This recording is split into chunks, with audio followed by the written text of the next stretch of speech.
Everyone loves a happy ending.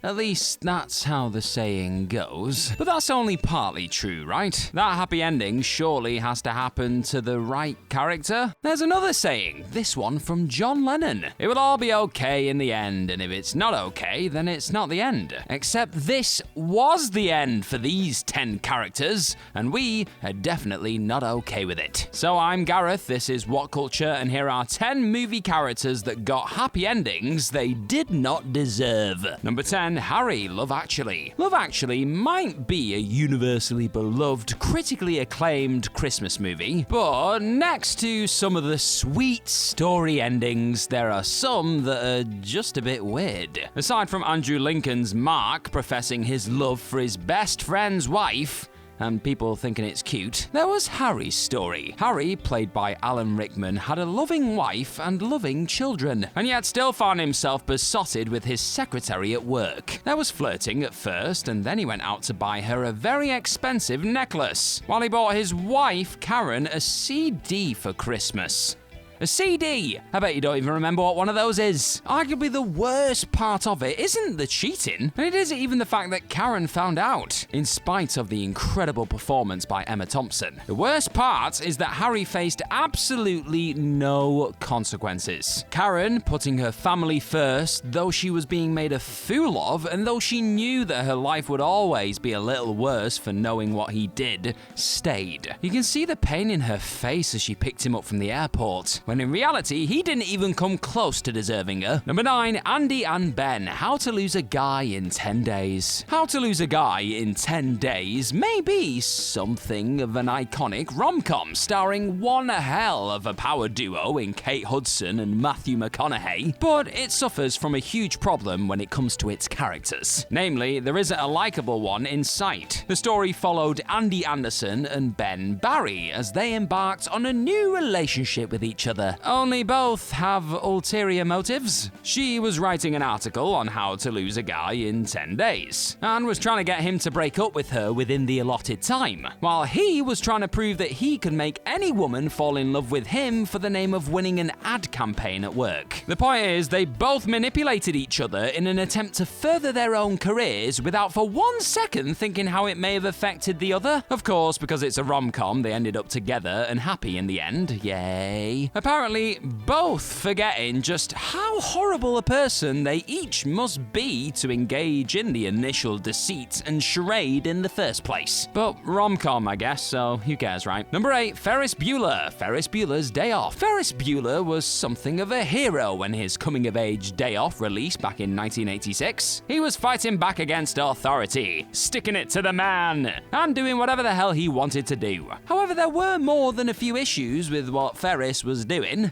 For starters, it wasn't just himself he was affecting. This wasn't his first rodeo when it came to skipping school, and he even had a system to cover his tracks. But he dragged both Sloane and Cameron down with him here. Now, in fairness, his girlfriend Sloane seemed to be game for whatever he wanted to do on his day off, despite having her believe her grandmother had died. But it was Cameron who was manipulated more than anyone. Ferris all but forced him to skip school, putting his future in jeopardy. And though he claimed he was doing it for Cameron's own good, he had him steal his dad's car and threaten their relationship entirely. All this without mentioning the lying to his parents and his principal, who just wanted this student to attend school. And was there any kind of consequence? Nope. The smug little kid got to ride off into the sunset knowing that he could do it all over again and get away with it whenever he pleased. Now, you know what? We're talking about a lot of characters that didn't deserve their happy endings here, but I want to know the opposite. What character do you think deserved a happy ending but did not get one? You know what I mean? Don't get naughty. Let me know in the comments. Number 7, Abuela, Alma, Madrigal, Encanto. Disney loves to make villains out of family members, while Mirabel was convinced that her uncle Bruno was a villain in Encanto. Bruno was banished from the family Madrigal, with the rest of Mirabel's family convincing her that he and his power of premonitions were evil. But he was never the bad guy. It was her Abuela Alma that hurt the family more than anyone. Bar Mirabel, all of her children and grandchildren gained gained powers and abilities from their miracle. But with that came a crushing pressure from Abuela. She expected perfection at every turn. She didn't care about the well-being of her family and was happy to banish her own son. You may have thought Mirabel escaped this with no power of her own, but Abuela clearly thought of her as less than the rest of her family, which, well, was even worse. In spite of all the toxicity from the family matriarch, Bruno came home, and everyone played happy families. But after how Abuela treated those around her, she deserved more of a comeuppance, really. Number 6, P.T. Barnum, the greatest showman. There's something of a recurring theme on this list of characters treating others like something they found on the bottom of their shoe, while those characters are only ever good and loving back to them. Sure, the point of being good is not only for it to be reciprocated, but there is a limit. The Greatest Showman told the embellished story of P.T. Barnum's circus and his rise to fame. And it's fair to say that he didn't come out the other side smelling of roses. Throughout the film, he used and degraded those he put in his show. He thought himself better than them and tried to leave them behind as he instead attached himself to Jenny Lind. And he all but cheated on his loving wife with her. Pretty soon he was left with absolutely nothing. And apparently, just because he was sad about it, everyone forgave him for the horrible things he said and did. Right. Though he was happy to abandon his team at their best, they were far too good to him and were not willing to abandon him at his worst. Then, like Harry from Love Actually, he still got to enjoy watching his kids grow up next to a woman he did not deserve, and who had every right to leave him, where he would have left her without hesitation. It doesn't matter if the songs were catchy, he sucked. Do you want more of these sort of fascinating What Culture lists and videos in your life? Then tap that subscribe button right down below. Now back to this video. Number 5, Mr. Incredible, Incredibles 2. Sporting a name like Mr. Incredible, there had to be at least a little air of arrogance and ego about Pixar's superhero. But in the first Incredibles movie, this was at least limited. The same cannot be said about his portrayal in Incredibles 2, though. After the events of the first movie and the family's fight with the Underminer, the entire Parr family were forced back into hiding until Winston Dever wanted to bring superheroes back into society again. For this, he wanted Elastigirl at front and center to be the poster child of the initiative. And here is where Pixar decided to make Bob Parr as toxic and unsupportive a husband as possible. Instead of backing his wife up, he could not wrap his head around why anyone would want to use her instead of him, and aggressively argued the point in front of her. Then, when she told him how well her mission went, he was almost too jealous to speak. Nice. Yes, Mr. Incredible may have been used to being number one, but surely he should have been happy to see his wife succeed, rather than, just focusing on himself. Yet another husband on this list who failed their wife, and yet another wife who chose to continue without ever really raising the issue. Men are not great, are we? Number 4, Amy Dunne, Gone Girl. Typically, in any story, there needs to be a protagonist for the audience to root for. However, this isn't always the case. There are some where there are no likable characters at all.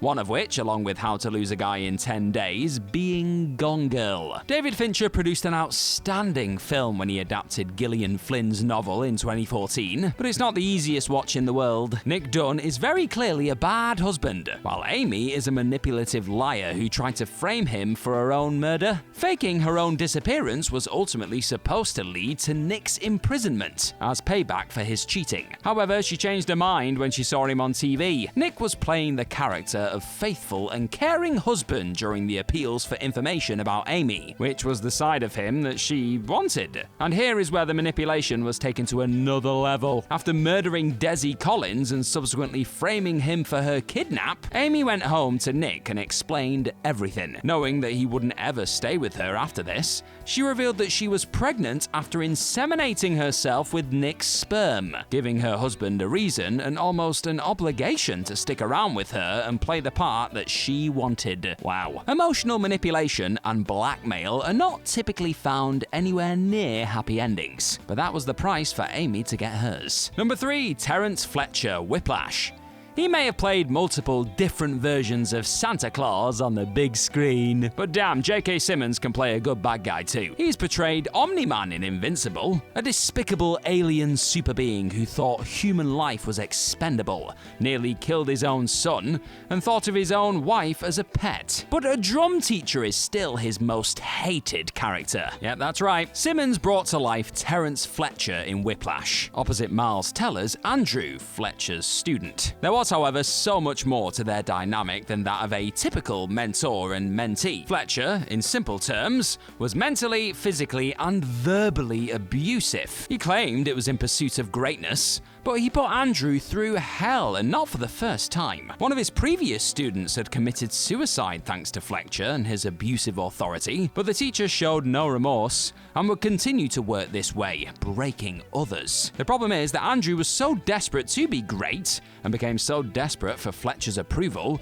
that he did ultimately earn it, playing for him at the end of the film. This vindicated the horrific methods of the teacher, as he likely went off after the events of the story to traumatize even more students with the same lack of remorse. Lovely. Number 2, Hannibal Lecter, Hannibal. When Hannibal Lecter was introduced in The Silence of the Lambs, it seemed as though any kind of happy ending for him was out of reach. He had been caught, arrested, and incarcerated for his cannibalistic crimes, and appeared destined to spend the rest of his days behind bars. That, however, was not the case. The Silence of the Lambs was never truly about Hannibal. He was merely asked for advice with regard to Buffalo Bill, a former patient of his. But by the end of the film, he had successfully escaped. The film's sequel, Hannibal, moved the story forward 10 years. With the monster still at large and even taunting Julianne Moore's Clarice Starling with letters. He was living a happy life in Italy, and even when the attention of the FBI came down on him, he wasn't particularly affected. The last audiences saw of Hannibal after he brutally murdered the man who was on his trail and evading Starling herself, he was on a plane flying toward freedom. He was once precisely where he belonged.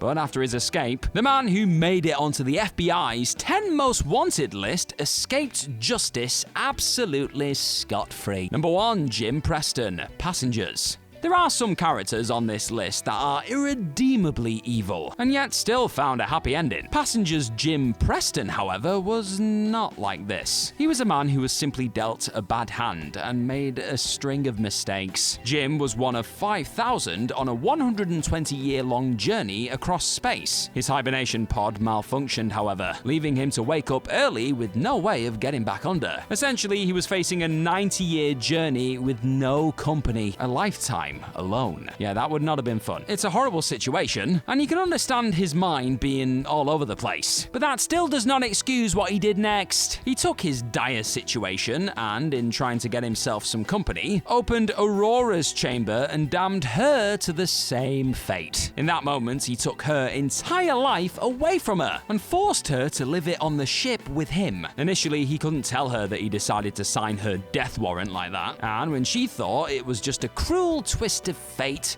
she fell in love with him. Then when she found out the truth, she was naturally a bit angry. But the two still spent their lives together in love, in spite of Jim stealing her entire life from her.